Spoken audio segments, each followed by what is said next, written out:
ጌታችን መድኃኒታችን ኢየሱስ ክርስቶስ በምድር ላይ በመጣ ጊዜ ከ12ቱ ተማሪዎች እገሌን አዳነው ሲባል መጽሐፍ ቅዱስ ላይ አንብባችኋል? አለ የለም? በፍጹም የለም። 10 ሰዎች መጡ፣ 3 ሰዎች መጡ፣ ፈወሰ የለም። ተማሪዎችን ያልፈወሳቸው ለምንድን ነው ሲባል እናንተ ከጤና በላይ የሆነ ጸጋ ነው የሚያስፈልጋችሁ። ጤና ተቀብሎ የሚሄድ ደካማ ሰው ነው እያላቸዋል። ይገርማል። እንጀራ አበላና የማቴዎስ ወንጌል ምዕራፍ 14 ቁጥር 22 ላይ እንጀራ አበላና ሲያበቃ ተማሪዎች ምንድን ያላቸው? ማዶ ቆዩኝ እናንተ አላቸው። ህዝቡን እስከማሰናብት እንጀራውን አበርክቶ አበላ እዚያ ቆይ። ሊቃውንቱ ነው ይተረጉሙታል። ማዶ ቆዩኝ እናንተ ያላቸው እናንተ በልቶ ሀጅ አይደላችሁም፣ ተናባች ተፈውሶ ሀጅ አይደላችሁም። እናንተ የማዶ ተስፋ ያላችሁ ናቸው። ማዶ ማለት የትኛው ነው? መንግስተ ሰማያት። የዚያኛው ዓለም ተስፈኞች ናችሁ። የዚያኛው ዓለም ባለጸጎች ናችሁ። እናንተ እዚህ ውስጥ አይደለም ዋጋችሁ። የእናንተ ዲናር አይደለም፣ የእናንተ ጤና አይደለም፣ የእናንተ ቤት አይደለም፣ የእናንተ እንጀራ አይደለም። እናንተ የማዶ ተጓዦች ናቸው። የሰማይ ባለ ሀገሮች ናቸው። ኢኮነ ነግደው ፈላሴ አላ ሰባ ሀገሪቶሙ ለቅዱሳን። እኛ ስደተኞች መጻተኞች አይደለንም። የቅዱሳን ሀገር ባለ ሀገሮች ነን። የእነሱ ሀገር ባለ ርስቶች ዜጎች ነን። የማን? የሰማይ። ክርስቲያን ያንን እያየ የሚጓዝ ነው። ብፁዕ ዘይህሊ በልቡ ዘበላዕሉ አባታችን ሆይ በልት እና ብለን ምንድን ነው ምንድነው? አያችሁ ትምህርታችን ርዕስ ምንድን ነው? የላይኛውን ምን የሚል የሚያስብ የላይኛውን ማን? አባታችንም። አባታችንም በየት ያለ ነው? እግዚአብሔር በምድር አለ የለም? ለምንድን ነው ታዲያ በሰማይ የምትኖር በሉኝ የሚለን? ከፍ ብላችሁ አስቡ ለማለት ነው። እናንተ ወደ ላይ አስቡ እደጉ ለማለት ነው። እዚህ ትል ይመስል ምድር ለምድር አትርመስመስ ነው። ገባችሁ? ወደ ላይ መሄድ አለብን። የላይ ሐሳብ እንድናስብ ነው። እኛ ሀገራችን እግዚአብሔር በሰማይ የምትኖር ያያችሁ አባት ምንድን ያለ እዚህ ዮሐንስ ወንጌል ምዕራፍ 12 ቁጥር 24 ላይ ምንድን ያለ? ዘይፈቅድ ይትልአከኒ ለይትለወኒ፣ እኔን የሚያገለግለኝ ሰው ካለ እኔን ይከተል። ወዘሰ ተልእከኒ ይሄሉ ሀባለሁ እኮ አነ፣ እኔን ያገለገለ ሰው እኔ ካለሁበት ይኖራል አለ። አባታችን ሆይ በሰማይ የምትኖር በሉ የሚለን ምን እያለን ይመስላችኋል? አባታችን ሆይ ልጅ የማንን ርስት ለሚኖረው? ያባቱን። አባታችን ሆይ በሰማይ የምትኖር በሉኝ ያለ። አባታችን ሆይ ብላችሁ መንግስት ትምጣ ማለት በሉ ማለት ይችል ነበር። በሰማይ የምትኖር በሉ ጨምሩበት ያለ ልጅ አባቱ ካለበት ነው የሚኖርና የሰማይ ባላገሮች ናችሁ እያለን እኮ ነው።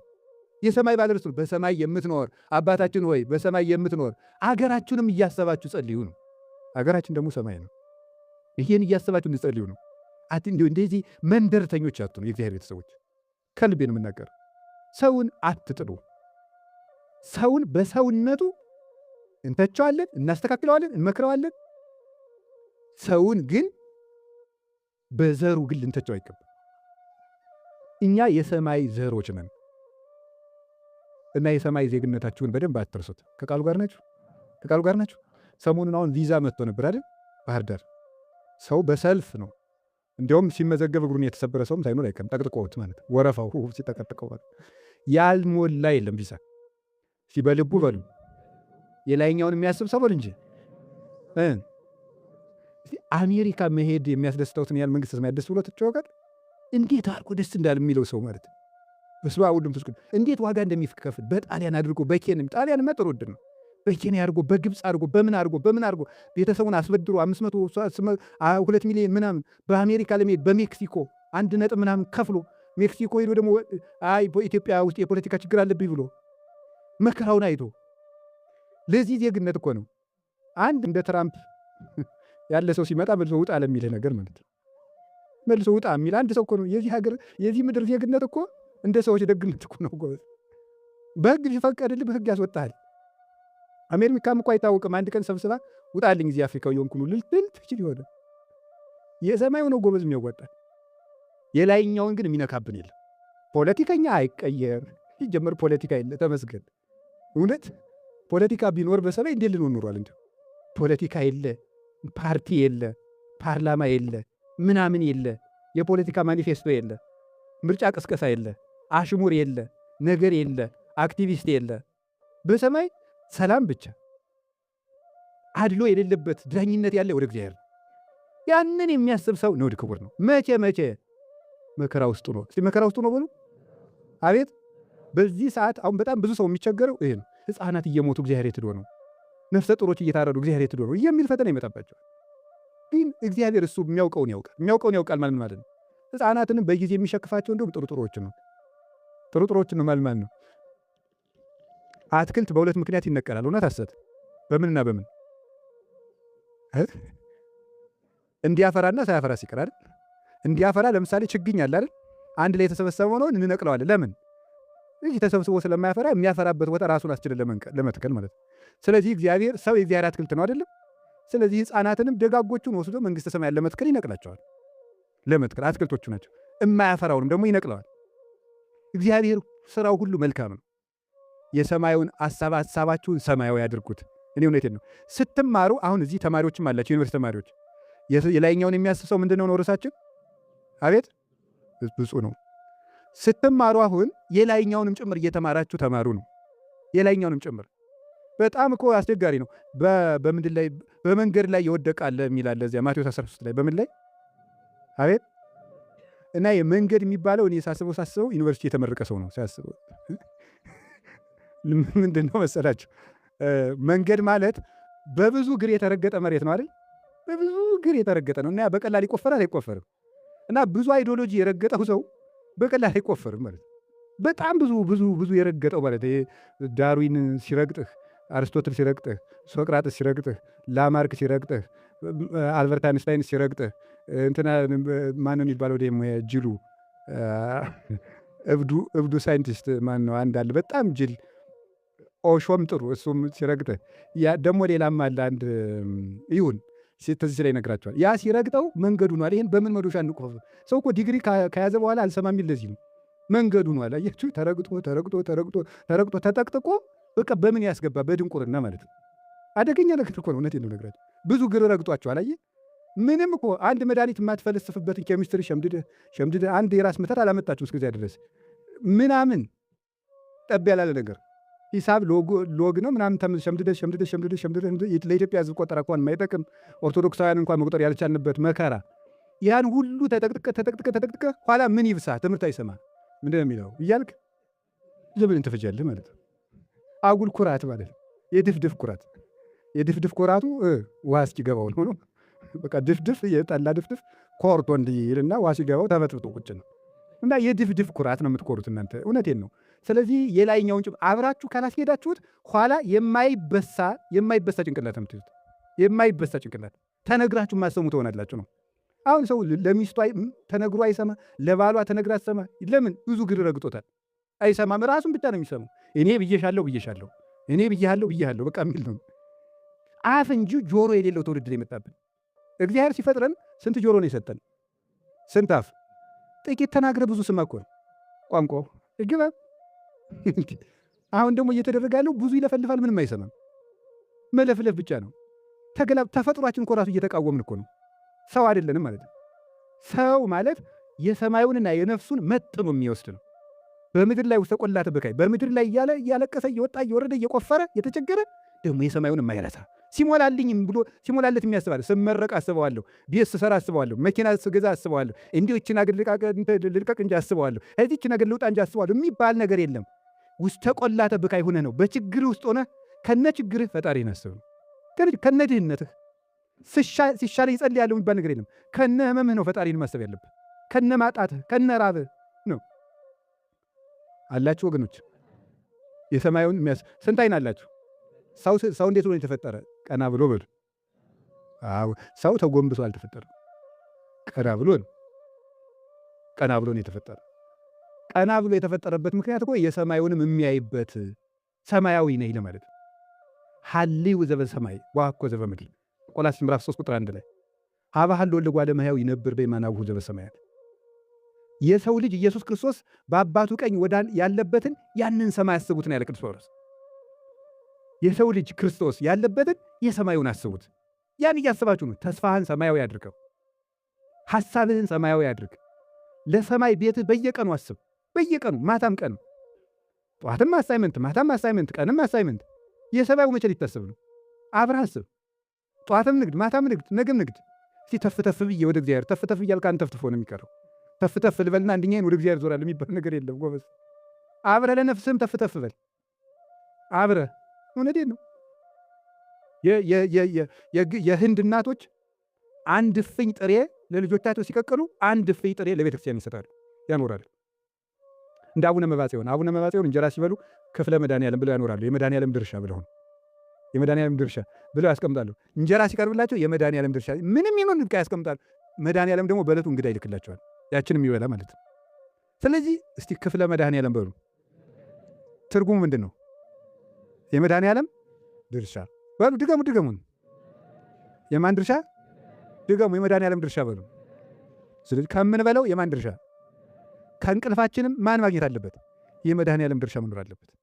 ከእንቅልፋችን ድርሳን መባጽዮን ላይ ያለላችሁ ክፍለ መድኃኒዓለም ይላሉ እሳቸው። ከእንቅልፍህም ለመድኃኒዓለም ድርሻ ሊኖረው ይገባል። ከረፍትህ ከምታነቡበት ጊዜ 10 ደቂቃ 20 ደቂቃ ለእግዚአብሔር ድርሻ ሊሰጠው ይገባል። አስራት ማውጣት አለብን። አጠራቅሞ 500 ብር 500 ሺህ ብር መስጠት አይደለም። መስጠት የሚገባው ከጊዜህ፣ ከጉልበትህ፣ ከሐሳብህ እግዚአብሔር ማሰብ።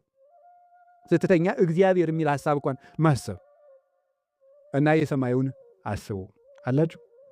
የምድሩ ሲያልቅ የሚቀራችሁ የሰማዩ ነው፣ የሚደርስላችሁ የሰማዩ ነው። እና ሰው ሁነን የተፈጠርንበት ዓላማ ራሱ ሰማያዊነት ነው። ሰው ሁለት ተፈጥሮዎችን አቀናጅቶ የያዘ ነው አይደል? ምንና ምን ነው? መላክነትና ምንነት ነው? እንስሳነት። ከዚያ መላክነትና እንስሳነትን አንድ አድርጎ መያዝ ሰውነት ይባላል። መላክነትና ምን? መላክነት በሉ። ከዚያስ እንስሳነት። መብላት ምንድን ነው? አቤት። እሺ፣ አለመብላት ምንድን ነው? ስለዚህ ሰው ዝም ብሎ ባይበላ ምን ይሆናል? መላክ ብቻ ነበር የሚሆነው አይደል? ዝም ብሎ ቢበላስ ምን ይሆናል? ስለዚህ መላክ ብቻ ስላላደለ ጥቂት ጥቂት ምን ያደርጋል? ይበላል። እንስሳ ብቻ ስላደረገ ደግሞ ምን ያደርጋል? ይጾማል።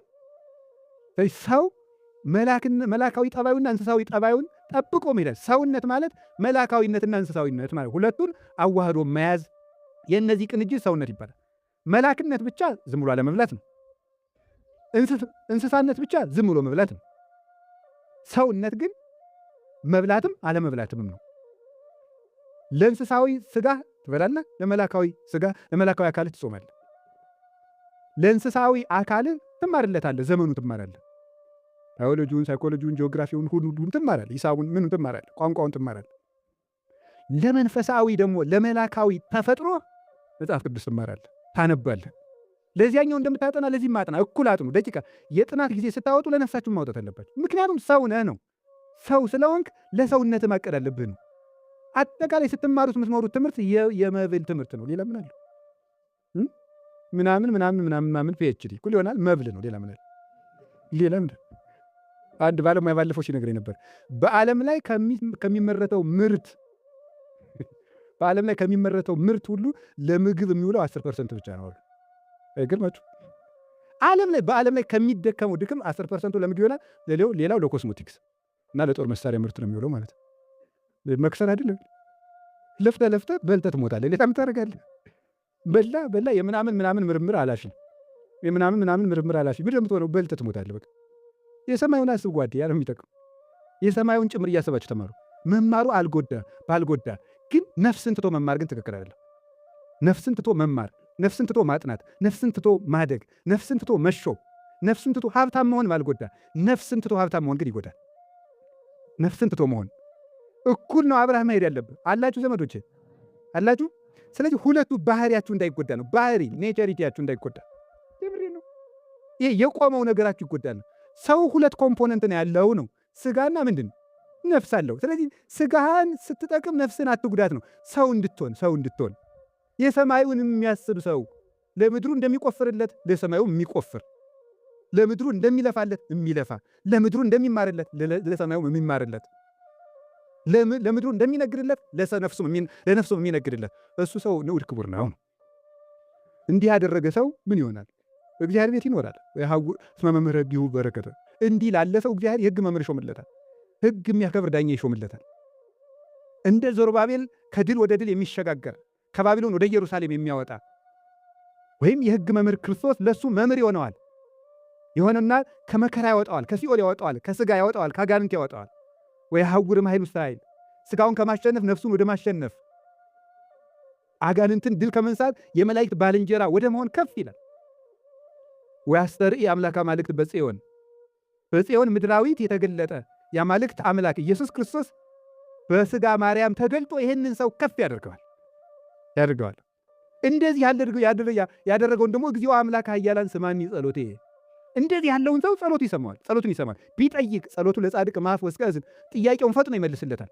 እንደዚህ ላለ ሰው እንዴት ላደረገ ሰው ባለችው አቅም ፈጣሪውን ለሚያስብ ሰው ባለችው ለሚያስብ ሰው ጸሎት ይሰማዋል። በሰውነቱ ይገለጥለታል፣ በገዛ ልቡ ያበራለታል።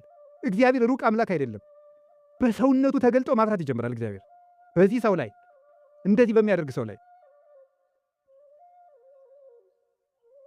የያዕቆብ አምላክ ሁልጊዜ ጸሎቱን ይሰማዋል። ከዚያ ምን አለው? እስመ ትኄይስ አሐቲ ዕለት እማይላፍ እስመ ትኄይስ አሐቲ ዕለት ውስተ ጻድቅ እማይላፍ። የሰራዊት ጌታ እግዚአብሔር ሆይ በአይላፍ ድንኳን ብዙ ቀን ከመኖር በቤትህ አንድ ቀን መልካም ናት አለ። በቤትህ አንድ ቀን መልካም ናት። እስቲ በቤትህ አንድ ቀን በሉ። አቤት ዘመናችሁን ከኖራችሁበት አገር፣ ዘመናችሁን ሁሉ ከኖራችሁበት ከተማ እቺ ቀን ለእናንተ ትልቅ ቀን፣ በቤቱ የዋላችኋት እቺ ቀን ማለት ነው። ብዙ ከተማ ኖራችሁ፣ ብዙ ሰርግ ተገኝታችሁ፣ ብዙ የሞቀ ቤት ተጋብዛችሁ ሊሆን ይችላል። ይችን ቀን የሚተካከል ቀን ግን የላችሁም። እውነቴን ነው። በቤትህ አንድ ቀን መልካም። እንዲሁም ሊቃውንቱ ምን ይላሉ? ምን ብለው ነው የተረጉሙ? በቤትህ አንድ ቀን አድሮ መሞት ራሱ ይላል። መኖር አይደለም፣ በቤትህ አንድ ቀን አድሮ መሞት ራሱ። ወደ እግዚአብሔር ቤት ሲሄዱ እንደዚህ ደስ ሊላችሁ ይገባል። አንድ ቀን ያስቀደሳችኋት ዋጋ አለ። ለዚህ ነው ቤተ ክርስቲያን እንዳትሄዱ የሚገረግራችሁ ማለት ነው። የሚገረግራችሁ አንዳንድ ጊዜ ደግሞ እንደው የዓመት በጀት እንኳን በማይዘጋበት አገር ተቀምጣችሁ እንዲሁ የዓመት በጀታችሁን የአንድ ገዳም ደርሳችሁ መጣችሁ የምትዘጉ ይመስላችኋል። የለም፣ እንደዚህ አይነት ነገር የለም። በቃ አንድ ጊዜ እዚህ መጣ ዘጋ ዓመቱን፣ ዓመት ሙሉ ዱር እየሆነ ትከርማለህ። ደግሞ የሆነ ጊዜ ደግሞ ልትዘጋ በጀትህን ማለት ነው። ኧረ በመምህር አምላክ እንደዚህ የሚባል ነገር የለም። ሁልጊዜ በቤትህ አንድ ቀን መኖር መልካም ነው። እውነቴን ነው። እግዚአብሔር ስለፈቀደልን ከሆነ በደሙ የሰራት ቤተክርስቲያን እቺም ቤተክርስቲያን አንዳንድ ቀን አይናችንን እየከፈተ እንዲሁ ክብሯን ባሳየን። ስንት መላእክት አሁን ሰይፍ ይዘው እንዳጠሯት ምንባያችሁ። ነቢያት ሐዋርያት በሙሉ ልክ አንዱ ትርንጎውን፣ አንዱ ሎሚውን፣ አንዱ ብርቱካኑን አፍርቶ ፍሬን እንደተሞላ የአትክልት ቦታ ባለቤቱ ገብቶ ሲያዩ ደስ እንደሚያሰኘው እዚህ ነቢያት ትንቢታቸውን አዝመራ ይዘው፣ ሐዋርያት የስብከት አዝመራ ይዘው፣ መላእክት ማህሌት ይዘው፣ ሰማዕታት ድል መንሳታቸውን ይዘው፣ መነኮሳት መዓዛቸውን ይዘው፣ እመቤታችን መዓዛ ድንግልናዋን ይዛ ጌታችን ኢየሱስ ክርስቶስ ሊቀ ካህናት ሆኖ እዚች ቤተክርስቲያን ውስጥ እንደ ሰርግ ብናይ ኖሮ እንዴት ደስ ባለነቅ። ግን ደግሞ እንደዚህ አብነና ደግሞ ትዕቢታችን አያስቀምጥ። እግዚአብሔርስ እንኳን አልገለጠልን። ደግሞ ትዕቢታችን ያስቀምጣል ወይ? በህልማችሁ ቀይ ሰው ባያችሁ ቁጥር አይደል ሰው የምትረብሹት እናንተ ቅዱስ ቅዱስ የምትሸቱት ማለት ነው። ያርግላችሁ።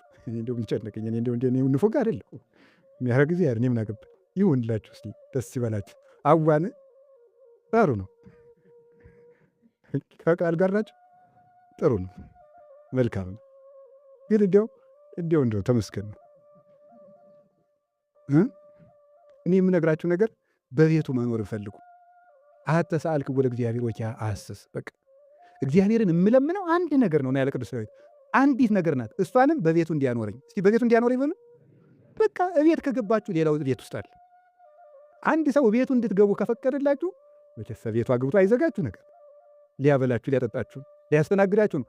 እንደው የመስተንግዶ መጀመሪያው ምንድን ነው? ግቡ ነው። እግዚአብሔር ቤቴ ግቡ ብሎ ከፈቀደ ግዴላችሁም ድግሱን አይነፍክም። እሱ ለጋስ ነው እግዚአብሔር። እቤቱ ከገባችሁ እንኳን ቁራሽ እንጀራ ስጋውን ያበላችኋል። አይደለም እንዴ? ደሙን ያጠጣል። እንደሱ ያለ አባት የት ይገኛል? ብቻ ቤቱ መግባት ነው ያቃተው። ቤቱ መግባት። አዎ እግዚአብሔር ደስ የሚያሰኘውን ነገር ማወቅ እና በቤትህ ውስጥ መኖር፣ አንድ ቀን ራሱ መኖር መታደል ነው ይላል። እና ብዙ ቀን እንድናስቀድስ ስለፈቀደልን ክብር ምስጋና ይግባው። አንድ ቀን እድል ከሆነ አብደርኩ ትገደፍ ውስተ ቤተ እግዚአብሔር ምንበር ውስተ ቤተ ኃጥአን፣ በኃጥአን ቤት ተመችቶኝ ከምኖር በእግዚአብሔር ቤት ብጣል ይሻለኛል አለ። ምን ብል? ኧረ ንገሩኝ፣ ድገሙ እንጂ። ምን ብል? ብጣል ነው። ይገርማል። አዛኝ ነው። ዓለም ከምትሶመኝ ማለት ነው የእግዚአብሔር ቤት ውስጥ ብዋረድ ይሻለኛል ማለት ነው። ብዋረድ እግዚአብሔር ቤት ውስጥ መዋረድ ራሱ ክብር ነው። እውነት አሰት ንገሩኝ እንጂ መዋረድ ራሱ ክብር ነው። እንዴት እንደሆነ ተመልከቱ። ኤልያስ ተዋርዶ ነበር አይደል? ማን ቤት ውስጥ ነው የሚዋረደው? እግዚአብሔር ቤት ውስጥ ነው። ኤልዛቤል ደግሞ ምን ነበራት? ወርቅ የለበሰች ንግሥት ነበረች። እግዚአብሔር ቤት ውስጥ ተጥሎ ኤልዛቤል እኮ ምን ብለዋለች? ኤልያስ ተነግረ ስማ፣ እኔ ሾምሃለሁ እሸልምሃለሁ እኮ ብለዋለች። መስማማት ይችል ነበር። መሽተልምን ከኤልዛቤል ጋር ከሚመቸኝ ከእግዚአብሔር ጋር እዋረዳለሁ። ከእግዚአብሔር ጋር እየተዋረደ ኖረ። ምን አደረገች? ኤልያስን እግዚአብሔር ከቤቱ ነጥቆ ወደ ቤቱ ወሰደው። በእሳት ሰረገላ ሞት እንዳያየው አድርጎ፣ ሊነካው አይደለም ሞት እንዳያየው ነው የነጠቀው። ኤልዛቤልን ግን ሙታ በአግባቡ ሳትቀበር ደሟን ውሻ ለሶት ቀረ። በእግዚአብሔር ቤት መዋረድ ያስከብራል። ከእግዚአብሔር ወጥቶ በዓለም መክበር ግን ያዋረዳል። ዓለም ስታዋርድም የዓለም እንኳን እንትን ገብቷችኋል። የአንድ ቀን ንጉሥ ታውቃላችሁ አይደል? እዚህ ዳጋ እስጢፋኖስ አጽሙ ያለውን አይዙርን ታውቁታላችሁ። የአንድ ቀን ንጉሥ እና አጽሙ ዳጋ እስጢፋኖስ አለ። አንድ ቀን ነው ነግሶ የሞተውና በምንድን ነው ይባላል? በደስታ ነው የሞተው። በደስታ እንኳን ደስ ያለህ የሚለው ሰው አፍኖት ነው የሞተ። በሱ ከቦ ማለት ነው። አንዳንድ ጊዜ ሰው በደስታ ሲከባችሁ እንዳይገላችሁ ተጠንቀቁ። ዓለም እንኳን መከራዋ ደስታዋ ይገላል። የእግዚአብሔር ሐዘን ግን ክብር ነው። በእግዚአብሔር ቤት በሞት ልንገራችሁ፣ በዓለም እየተመቻችሁ ከምትኖሩ እግዚአብሔር ቤት እያለቀሳችሁ ነው። እያለቀሳችሁ እየተቸገራችሁ እየተናቃችሁ በመከራ ላይ መከራ ላይ እየተደረበባችሁ ኑሩ። መጨረሻ ላይ የእግዚአብሔር ዝቅታ መጨረሻው ከፍታ ነው። ለምን በእግዚአብሔር ቤት ብዋረድ ይሻለኛል፣ እንዲያው ብሞት ይሻለኛል፣ ብጣል ይሻለኛል። እግዚአብሔር ቤት ውስጥ የተጣለ ሰው ምንጊዜም ከብሮ ነው። ልንገራችሁ፣ እግዚአብሔር ቤት ውስጥ ውሃ ይጣላል። ምን ተብሎ ይከበራል? ጸበል በሉ እንጂ። በእግዚአብሔር ቤት ውስጥ አፈር አለ። ምን ይሆናል? ነገር እንጂ። ከእግዚአብሔር ቤት ውስጥ እንጨት ገብቶ ተባርቆ ምን ይሆናል? ታቦት አይሆንም እንዴ? መስቀል ይገባል። ከእግዚአብሔር ቤት ውስጥ ገብቶ ከብሮ የማይወጣ የለም። ድንግል ማርያም የ3 ዓመት ልጅ ናት አይደል? መቅደስ ገባች። ምኑና ነው የወጣቸው? የአምላክ እናት አይደል? የአምላክ እናት ውስጥ እግዚአብሔር ቤት ውስጥ አንሶ የገባ ሰው ተልቆ ነው የሚወጣ። አሳ አጥማጆች ገቡ አይደለም እንዴ? እግዚአብሔር ቤት ውስጥ ምኑ ነው የወጡት? ሐዋርያቱ ነው የወጡት። የዓለም ብርሃን ነው ያላቸው ጌታ። እናንተ ለዓለም ብርሃን ሆናችሁ ነው ያላቸው። እግዚአብሔር ቤት ውስጥ የገባ 5 እንጀራ ገባ። ስንት እንጀራ ሆነ? 5000 ሰው አጥግቦ ስንት ቅርጫት ሆነ? 12 ቅርጫት። ወደ እግዚአብሔር ቤት አንሰህ ትገባለህ፣ ከፍ ብለህ ትወጣለህ። ከእግዚአብሔር ቤት እንደዚህ ነው እና ከእግዚአብሔር ቤት ማነስን አትጥሉት። ክርስቲያን ስለሆናችሁ የሚደርስባችሁ ነገር ሁሉ ሽልማት ነው። እንደሱ ነው መሆን ያለበት። ክርስቲያን ስለሆናችሁ ሊያማችሁ ይችላል። ክርስቲያን ስለሆናችሁ ልታጡ ትችላላችሁ፣ ልትዋረዱ ትችላላችሁ። እሱን እንደ ሽልማት ቆጠሩት። እንዴት ሲባል እስመ እግዚአብሔር እስመ ጽድቀ ወምጽዋተ ያበድር እግዚአብሔር። እግዚአብሔር ጽድቅን፣ ምጽዋትን፣ ቸርነትን እና እውነትን ይወዳልና ርኅሩህ ነውና በእግዚአብሔር ቤት እንዲሁም እንገራችሁ በዓለም ሁናችሁ ጻድቅ ከምትሆኑ ቤተ ክርስቲያኑ ሳጠ ብትሆኑ ይሻላችኋል። እውነቴን ነው የምነግራችሁ። አሁን አንዳንዱ ምዕመን አለ ሲመጻደቅ፣ እኔ እንደው ቤተ ክርስቲያን አልቀርብም ይላል። ምን ሆነ ነው የማትቀርበው? አይ እንደው እዚያ ሁኜ ከምበድል እዚህ እንደው አኗኗሬ ነው ነው የሚገርማችሁ። የሰው ገንዘብ አልወስድም ምን አለ እንደው አይ እንደው እናንተ ጽድቅ እኮ እንደው ብዛቱ እንደው እኔ እንትን አልነካም ሽክፍ ነኝ ብቻ ቤተ ክርስቲያን ነው የማልሄደው ይላል። እንደው እኔ ወንድሜ አንተ እዚያ ቤተ ክርስቲያን ውስጥ ሳትመጣ እዚያ ጽድቅ ከምሸተው እዚሁ ሁኜ የረከስኩ ሰው ብሆን ይሻለኛል። ለምን ሲባል ከሚቀድሰው የህይወት ውሃ ውስጥ ሁኜ ነው የምበድለው። እንኳን በበድልም መልሶ ሊያነጻኝ እንደሚችል አምነዋለሁና አይደለም እንዴ? አዎ ቤተ ክርስቲያን እኮ ቅዳሴ ስገባ አያርጌ የምወደው ይሄንን እንቀቃል። አዎ እይበል ፈላሲ ዘገባ እግዚአብሔር ሁልጊዜ ነው የምወደው። ቅዳሴ ስንገባ መጀመሪያ እኔ ይችን ሰምቼ እዚያ በኋላ ጉዳይን የምጨርስ እዚህ ውስጥ ነው። ቅዳሴ ስገባ ሰላም እምነበ ቅዱስ ቤተክርስቲያን ወይ እናታችን ቤተክርስቲያን ሰላምታ ላንቺ ይገባልና መጨረሻ ላይ እንደሚላችሁ ወደ እግዚአብሔር የመጣ ስደተኛ ሰው እግዚአብሔር ለይቶ ይሰደኛል አይበል ይላል። የኃጢአተኛ ስደተኛ ቤተክርስቲያን ቅዳሴ ሲገባ ቅዳሴ ውስጥ መጀመሪያ ተስፋ ይዘን ነው ማስቀደስ ያለብን። እኔ ኃጢአተኛ ነኝ፣ እኔ እንዲህ ያለው ነኝና እግዚአብሔር ከዚህ ቅዳሴ ይለየኛል አይበል። አዎ ወደ እግዚአብሔር የገባ ሰው ተመልሶ አይወጣም፣ ተስፋቶ አይወጣም። እውር ይመጣል፣ ዓይን አይቶ ይመለሳል። አልጋ ላይ ሆኖ ገብቶ አልጋውን ተሸክሞ ይዘላል። ከክርስቶስ ቤት ዲዳ ሆነህ ትገባለህ፣ አካላዊ ቃል አናግሮ ትወጣለህ። የእግዚአብሔር ቃል ኢየሱስ ክርስቶስ አካላዊ ቃል እግዚአብሔር ክርስቶስ እሱ ሁለንተናችን አስተካክሎ የምንወጣበት ምንድን ነው? እውነትም አባቶቻችን የሐናጺ ልጅ ያሉትን የአይሁድ ሲተረጉሙት እውነታቸውን ነው። የሐናጺ ሰማያት ወምድር የአብ ልጁ ሲያሰኛቸው ነው ይላሉ። ሐናጺ ሰማያት ወምድር ሰማይና ምድርን ያነጸ የማን ልጅ ማለት ነው? የአብ ልጅ ሲያሰኛቸው ነው። በጥፊ ብሎ ፊታቸውን መንፈስ ቅዱስ ነው። በጥፊ በዱላ አይደለም። መንፈስ ቅዱስ ጸፍቶ እውነትም የሐናጺ ልጅ የማን? የአብ ልጅ። ስለዚህ እንግዲያስ አብ ወልድ መንፈስ ቅዱስ ሐናጺ ነው። ሐናጺ ጠማማውን እንጨት እየተቀበለ ያስተካክላል እንዴ? ጠማሞቹን እኛን ከቤቱ እያስተካከለ ጥሩ እንጨት የሚያደርገን ክርስቶስ ነው። ስለዚህ እዚህ ውስጥ ገብተን እንስተካከለ። የጴጥሮስ ጥርጥሩ የተስተካከለለት፣ የጳውሎስ ማሳደዱ የተስተካከለለት፣ ተስተካክሎ የቀናለት፣ የዘካርያስ መጠራጠር የተቃናበት የሐናጺ ቦታ ቤተክርስቲያን ናት። እና ይህንን ማሰብ እንዲህ ለሚያደርግ ሰው እግዚአብሔር በጎ ነገር ያደርጋል። እግዚአብሔር ይሁ ክብረው ሞገሰ። እንዲህ ለሚያደርግ ሰው እግዚአብሔር ክብር ይሰጠዋል፣ ሞገስ ይሰጠዋል። እግዚአብሔር እያስተጸንሶሙን በረከቱ ለላ ያውሩ በይዋሃት ቅድስና፣ ንጽህና፣ ብቃት ባይኖራቸው ቅንነትን ይዘው ሕጉን ጠብቀው ቤተክርስቲያን መቅደሱ ስለሚኖሩ ሰዎች እግዚአብሔር በረከተ ሥጋ በረከተ ነፍስ ነስቶ አያስቸግራቸውም። እና እግዚኦ አምላክ ኃያላን ብፁዕ ዘተወከለ ኪያከ፣ የኃያላን መላእክት ፈጣሪ እግዚአብሔር ሆይ በአንተ ያመነ ሰው ንዑድ ክቡር ነው ማለት እንዲህ በምታደርግ በአንተ ያመነ ሰው ንዑድ ክቡር ነው። እስቲ እንዲህ በምታደርግ በሉ። በአንተ ያመነ ሰው ምንድን ነው? ንዑድ ክቡር ነው፣ የታደለ እድለኛ ነው። እንዲህ የምታደርግ መራራት የምታውቅ፣ ማክበር የምታውቅ፣ ማሞገስ የምታውቅ፣ ማጽደቅ የምታውቅ፣ ልጅ ማሳደግ የሚያውቅ እግዚአብሔር ማክበር የሚያውቅ፣ መታገስ የሚያውቅ፣ መስጠት የሚያውቅ፣ መራራት ገንዘቡ የሆነ እንዲህ በምታደርግ በአንተ ያመነ ሰው የኃያላን አምላክ ወይ ንዑድ ክቡር ነው። የምናመልከው አምላክ የሚታገሰንም ነው፣ የሚወደንም ነው፣ የሚሰጠንም ነው፣ የሚራራልን፣ የሚችለን፣ የሚያሳድገን ነው። እንዲህ ያለውን ክርስቶስን በጸሎት አስቡት። በጸሎት አስቡት ማለት ጸልዩ ማለት በጾም አስቡት፣ እየጾማችሁ አስቡት፣ በገንዘብ አስቡት፣ ቤተክርስቲያን በማክበር በእውቀት አስቡት፣ በስጋችሁ አስቡት፣ በመኝታችሁ አስቡት፣ በውሏችሁ አስቡት። ሀገራችን በሰማይ ነው እያላችሁ ኑሩ እና ሰማያዊ ሐሳብ ይኖራችሁ። የኃያላን አምላክ እግዚአብሔር እንዲያደርጋችሁ እንደሆነ በእሱ ማመን መታደል ነው። እውነት አይደለም? አዎ እንደ ሙሴ ከበግ ጠባቂነት አንስቶ የ600 ሺህ ሕዝብ መሪ ያደርግሃል። እንደ ዳዊት በግ ከምትጠበቅበት አንስቶ በጠጠር የምታሸንፍ ያደርግሃል። እንደ ኤልያስ በእሳት ሰረገላ ይነድቅሃል።